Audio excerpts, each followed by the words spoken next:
Et donc d'ailleurs, le premier candidat, c'est Sébastien, donc Sébastien Brossard, qui, vous verrez par vous-même, a un humour assez daté, mais ça je vous laisserai le découvrir. Sébastien Brossard, s'il vous plaît.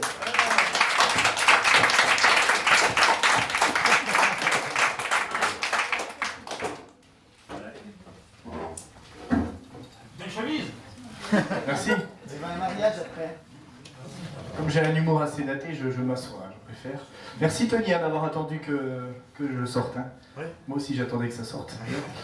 Si vous voulez passer, parce que c'est une scène ouverte en fait qu'on fait, donc si ça vous dit aussi de vous lancer et d'écrire, un bon conseil déjà, écrivez bien vos textes. Et surtout, ne mangez pas de tacos une demi-heure avant de passer, surtout si vous passez en premier. Voilà, tout ce que je voulais dire. Merci à vous d'être là, de relancer avec nous l'association Moi chez moi, comme le disait Tony. Merci à la besace, on peut applaudir la besace déjà.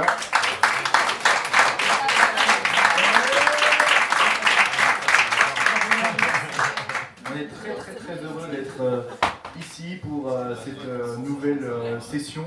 Alors, comme l'a dit Tony, on a tous un humour un petit peu différent. Vous allez voir, hein, sans vouloir spoiler, on a une sorte de Jamel Debbouze avec 20 ans de moins mais un bras en plus qui va passer. Il y en a un autre, je ne vais pas dire quel type d'humour il fait, mais en même temps avec sa tête de Francis Holm et sa diction de Jonathan Daval, on comprend vite fait sur quoi il tourne. Et moi, j'ai un humour qu'on va dire, comment je pourrais dire, on n'est que quelques-uns à le pratiquer. Certains diront subtil, bon, certains diront aussi que c'est un humour pas drôle, mais enfin vous verrez bien par vous-même quel genre d'humour je pratique. Alors je suis très ému d'être ici, parce que la première fois que j'ai fait du stand-up, c'était il y a bientôt 2 ans, et c'était déjà dans ce bar, alors ça s'appelait le Mystery Bar, et c'était tenu par monsieur Tony Dolian, ici présent, notre MC. Vous étiez déjà allé à la besace ou au Mystery Bar avant? Non? Tous les jours depuis un mois. Vous avez eu du mal à trouver ou pas du tout? Non? Parce qu'il y a des gens, des fois, quand on veut leur indiquer...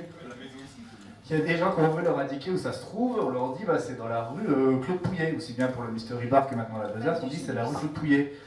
Alors, bon, ils ne voient pas toujours, on dit mais si, c'est en face du Gibus, à côté de la Corne d'Or. Non. À côté du passage qui sent la pisse. Ah, là tout de suite, là ça parle.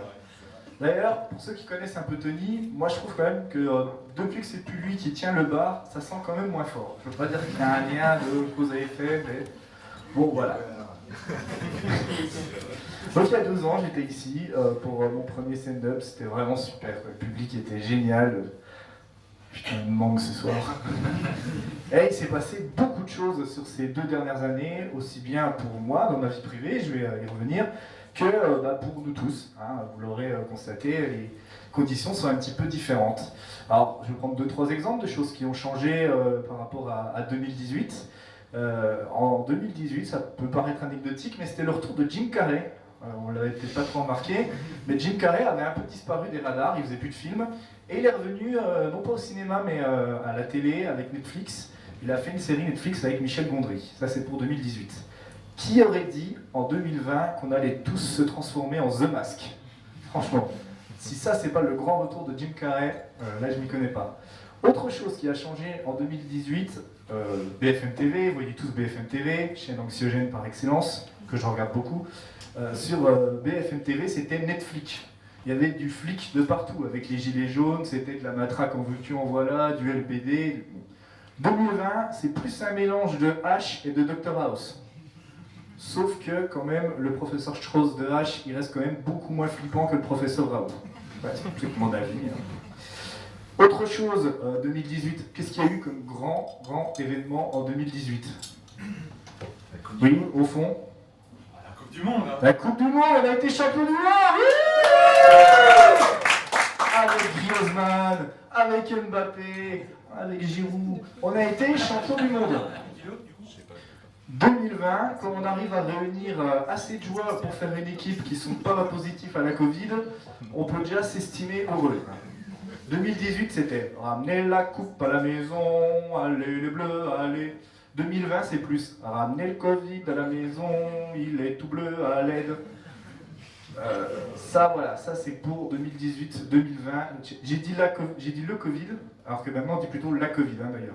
Je ne sais pas si vous avez tilté quand même, je pense que maintenant, voilà, c'est un petit peu admis. C'est en juillet, je crois, l'Académie française a dit, on va dire la Covid, plutôt que le Covid. C'était le Covid, le virus, maintenant c'est la Covid, donc on dit la Covid. L'Académie française qui a été quand même vachement réactive, je ne sais pas ce que vous en pensez. D'habitude, on ne sait pas ce que fout l'Académie française. Pour changer la moindre virgule, ça prend des mois, voire des années. Là, ils ont été très très réactifs.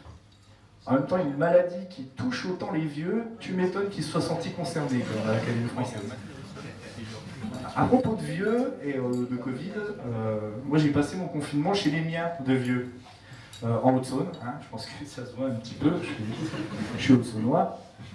Et donc voilà, c'était très bien, 2-3 mois là-bas, au calme, il y avait un petit jardin, très chouette.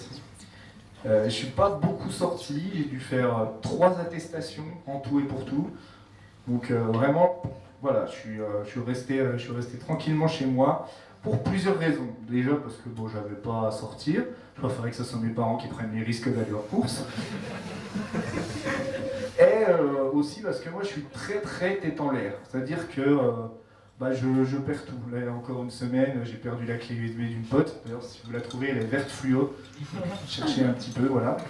Je perds. Qu'est-ce que j'ai perdu? Des clés, évidemment. J'ai perdu mon portefeuille. J'ai perdu ma trottinette dans le tram. J'ai perdu un pantalon une fois, je vous jure. Mais pas sur les chevilles. Hein. J'ai vraiment perdu un pantalon. Donc, je perds beaucoup de choses. À tel point que ma grand-mère disait que si mon cul n'était pas attaché, je le perdrais. Voilà. Et donc je me suis dit, voilà, je vais rester 2-3 mois au même endroit, ça devrait bien se passer. Quoi. Et manque de peau, j'ai trouvé le moyen de perdre mon meilleur pote et mon boulot. Je vous jure que c'est vrai. Donc quand ça ne veut pas, vraiment c'est compliqué.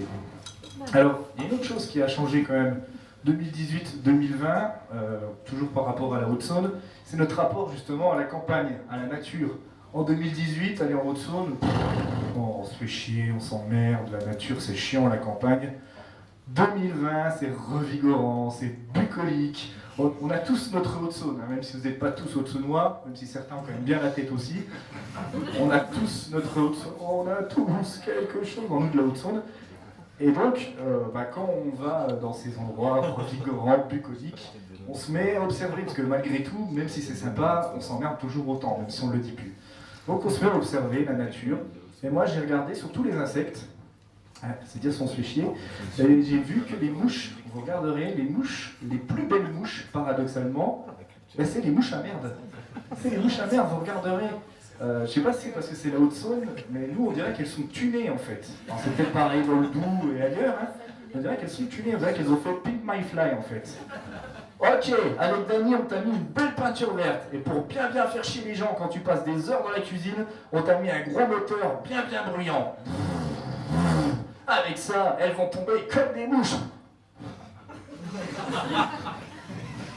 Voilà, ça c'est un exemple par exemple d'humour subtil ou dit aussi humour pas drôle. Autre chose, 2018-2020, les courses aussi. Faire des courses. C'était chiant avant de faire des courses. Comme dans le sketch de Bigard, on fait des groupes de deux qui vont aux alcools, deux qui vont chercher des gâteaux apéro, on veut gagner du temps. Les courses, c'était la corvée. En 2020, et surtout depuis le confinement, donc pendant le confinement, après le confinement, les courses, c'est un peu la liberté, quoi. On a le droit d'aller en course. Oui, on fait une attestation pour aller en course. C'est l'un des endroits où on est le plus libre, finalement. Et en allant en course, comme tout le monde, j'ai remarqué qu'il y avait des produits qui ne sont pas de l'alcool, qui font penser à l'alcool, mais qui incitent à boire de l'alcool. Par exemple, les sirops. Vous regarderez dans les rayons, il y a des sirops Morito, des sirops Pina Colada. Pareil pour les bonbons. Il y a des bonbons Pina Colada, des bonbons Morito. C'est quand même limite, quoi. Les bonbons, c'est quand même plutôt pour les enfants. Et là, on leur dit un petit peu, tiens, goûte un petit peu déjà à l'alcool. Et un jour ou l'autre, il faudra y passer, quoi. Il faudra boire de l'alcool. À tel point que Haribo, ils se sont demandé s'ils n'allaient pas changer de slogan. Plutôt que Haribo, c'est beau la vie, pour les grands et les petits. Faire Haribo, un bonbon, ça va, 3 bonbons, bonjour les dés. Et je pense que sur ce créneau de l'alcool, il y a plein de choses à faire. Il devrait y avoir une sorte d'union avec l'industrie de l'alcool et l'industrie pharmaceutique. ils pourraient se faire plein de thunes. Et pour ça, on peut quand même plutôt compter sur eux. Et ils voudraient faire des cocktails médicaments. C'est-à-dire c'est des cocktails qui nous aideraient à mieux ingérer les médicaments, du moins les premiers, parce qu'après ça peut se compliquer. Je vous donne quelques exemples. On pourrait par exemple avoir des vodkas spégiques. On pourrait avoir des sakés feralgan. On pourrait avoir des moritoplexines pour soigner à la fois le mal de gorge et la gueule de bois, ou l'attraper, ça dépend. Et puis, si comme moi on a pris un tacos avant, on peut se prendre une bonne plâtrée de smek tapas, surtout si avant on a pris une bouteille de tequila laxatif. Toujours sur l'humour. Tout le monde là, hein, tout le monde a compris, c'était des jeux de mots, saké et feralgan, c'est... Ah, non. Parce que la dernière fois, c'est con, ils ont pari. Donc je me dis qu'ils n'ont pas compris. Hein. Vodka spégique, c'est drôle, on est d'accord. J'arrête avec l'industrie pharmaceutique. Vous allez croire que je suis complotiste. Hein, ça y est, oh là là, Big Pharma, machin. Là. Non, rassurez-vous, je suis pas du tout comme ça. Ça m'intéresse pas. Je ne suis pas plotiste. Voilà, que les choses soient dites. Autre chose qui a évolué pour moi cette année, là je vais parler un peu plus de ma petite personne, c'est qu'il n'y a pas eu que la Covid, il y a eu la coloc aussi. Parce que comme vous l'aurez compris, j'ai perdu mon boulot, c'était vrai, hein, j'ai perdu mon meilleur pote et mon boulot. Et donc je me suis retrouvé un petit peu en galère financière.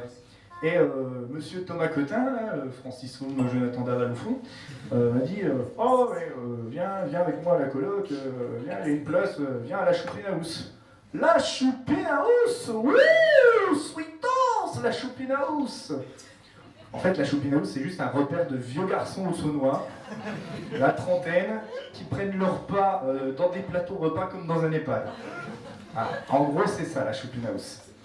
Donc on est trois trentenaires, le troisième n'est pas là, il a pas voulu revenir une deuxième fois, il a pas envie que je vous mette la honte. Et bon, voilà, on a pas mal de points communs. Il y a juste une grosse différence entre eux et moi, c'est que eux, ils sont actifs. Enfin, je veux dire, au niveau du travail. Le reste, je sais pas, ça m'intéresse pas. Mais voilà, moi je cherche du travail et eux, ils ont une activité. En gros, il y a un prof, un commercial, ce qui fait qu'ils doivent avoir un certain standing vestimentaire. Et les mecs, ils ont quelque chose que moi, je n'ai jamais eu de ma vie, aussi bien en colocation avant que tout seul. Ils ont des fers à repasser, quoi. Moi, je n'ai jamais, ça se voit d'ailleurs, je pense, je n'ai jamais eu de fer à repasser de ma vie. C'est quand même un truc, je sais pas, non, ça vous... Non.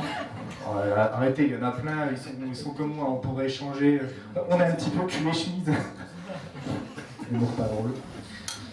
Alors, j'exagère un petit peu quand je dis que voilà, je fais pas d'efforts vestimentaires. Ceci dit, j'avais pas à faire d'efforts vestimentaires. C'est plus ça le truc. Parce que moi, avant d'être au chômage, j'étais animateur radio. Donc la tenue réglementaire quand on est animateur radio, en gros, c'est la veste de dos de jogging avec des taches de kebab de là à là. Voilà. Ou de tacos. Et donc maintenant, je fais des efforts vestimentaires. Puisque depuis la fin du confinement, à peu près, je ne suis plus célibataire. Ça vous la coupe, ça. Je vais jouer un peu pour vous, hein, parce que vous ne voyez que de... C'est mon meilleur profil, mais quand même, c'est un peu contraint. Je joue pour... Ah bah non, on n'a pas assez rempli. Et donc, je ne suis plus célibataire. Alors voilà, tout se passe merveilleusement bien, on est très très heureux. Mais il y a quand même un petit point, et elle sera d'accord avec moi, il y a un petit point sur lequel c'est un peu frustrant, c'est justement pour le stand-up, parce qu'on ne peut pas tout dire, quoi. Il y a des choses qu'on aimerait bien dire, mais c'est entre nous, quoi. C'est intime, c'est... Enfin, je sais pas, je vais essayer quand même. Ma puce, je peux leur raconter la fois où je me suis transformé en MacGyver en disant d'utiliser ton masque comme serviette hygiénique. Non, je peux pas, non, je t'aime quand même. Oui, Tony, je te vois là en train de trépigner sur ta chaise avec ton beau t-shirt Salut les beaufs là, de Benjamin Tranier. Ça fait au moins 15 minutes que et t'as pas bu et t'as pas dit de conneries. Ça fait quand même beaucoup, on peut l'applaudir.